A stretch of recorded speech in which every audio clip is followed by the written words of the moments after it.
광복 이후 그의 시가 금지되었다가 해금된 시인 중에 백석이 있습니다.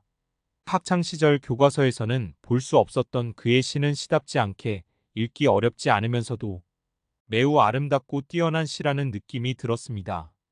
보통 시라는 것은 압축과 상징, 생략과 비약 등의 시적인 요소 때문에 일반인들이 읽어내기에는 난해한 측면이 있었고, 그런 시를 읽는 독자들도 시란 원래 그런 거야 하며 시가 어려운 부분을 인정하고 마땅히 감수해야 하는 것으로 알고 있었고, 지금도 많은 시가 그렇게 쓰여지고 읽혀지고 있는 줄 압니다. 그런데 제가 처음 접한 백석의 시는 전혀 어렵다는 느낌도 없이 그냥 술술 잘 읽혀졌으며, 시의 내용이 눈앞에 펼쳐져 있는 듯한, 시인과 마주하여 직접 그의 이야기를 듣고 있는 듯한 그런 신비한 체험을 하게 되었습니다. 어렵게 쓰지 않아도 좋은 시, 훌륭한 시가 될 수 있다는 것을 백석을 통해서 알게 된 후, 이때부터 백석 시인을 좋아하게 되었죠. 백석의 시 중에 유명한 시, 좋은 시가 많지만 오늘 이야기하고 싶은 것은 남신이주 유동박시봉방이라는 시입니다. 시의 내용도 좋긴 하지만 내용보다도 그보다 제가 다루고자 하는 것은 이 시의 제목입니다. 남신의주야 행정구역명으로 따로 얘기할 건 없고 유동과 박시봉 그리고 방에 대한 것이죠. 유동은 마을 이름일 텐데 버드나무가 많은 동네 혹은 유씨들이 모여 사는 동네, 즉 유씨 집성촌 정도로 풀이가 됩니다.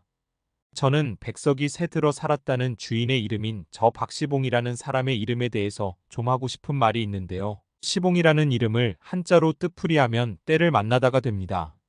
사람이 세상에 나와 때를 만나기가 어디 쉬운가요? 때를 만난다는 것은 비유하자면 물고기가 물을 만난다는 것과 마찬가지인데, 때를 만나는 것이 사람에게 얼마나 중요한 일인 것이냐면, 오죽하면 때를 만나지 못한 것을 불우하다는 표현을 할까요? 불우한 인생이니 불우이웃돕기니 하는 말 속의 불우가 모두 한자어 불우입니다. 그런데 박시봉이라는 사람은 그 이름 자체가 때를 만난 사람이니 정말 그는 그의 이름처럼 때를 만났고 그의 이름을 후세에 길이 남겼습니다. 그가 잘나거나 유명인이어서가 아니라 백석이 그의 집에 새들어 살았다는 아주 우연한 일 때문에 말이죠. 우연은 때로 우리의 삶에 얼마나 큰 영향을 끼치는지요. 백석의 시가 다시 금지되지 않는 이상, 대한민국이 사라지지 않는 이상, 박시봉이라는 사람의 이름은 백석의 시에 저렇게 박제되어 사람들에게 끊임없이 읽혀질 것입니다. 그 사람은 어떤 사람이었을까? 백석에게 이따금 밥이라도 한 끼 같이 하자고 권해는 받을까? 하는 상상력과 궁금증을 자아내게 하면서 말이죠. 박시봉방의 끝 글자인 방은 한문 문장에서 여러 가지 의미로 사용이 되지만, 여기서처럼 누구의 집에 새들어 살 때 그 집주인의 이름 뒤에 방이라는 글자를 덧붙여서 그가 집주인임을 표시하는 기능을 하는 글자로 쓰이는 예는 흔치 않습니다. 논어나 맹자, 사기 등의 한적을 두루 읽어보았지만 박시봉방의 방처럼 쓰인 예를 발견하지 못했죠. 그렇다면 여기에 쓰인 방은 편지봉투에만 쓰이는 특별한 용도의 방이 아닌가 하는 생각이 듭니다.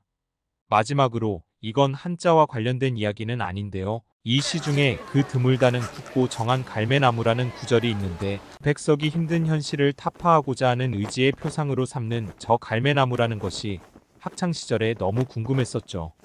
정말 멋진 나무일 거라고 생각했었는데 나중에 알고 보니 이 갈매나무라는 수종은 딱히 그 수형이라는 것이 백석이 표현한 굵고 정한 느낌은 없고, 가지가 대체로 곧지가 않고 구불구불하고 키도 겨우 많이 자라야 4m 정도밖에 되지 않더군요.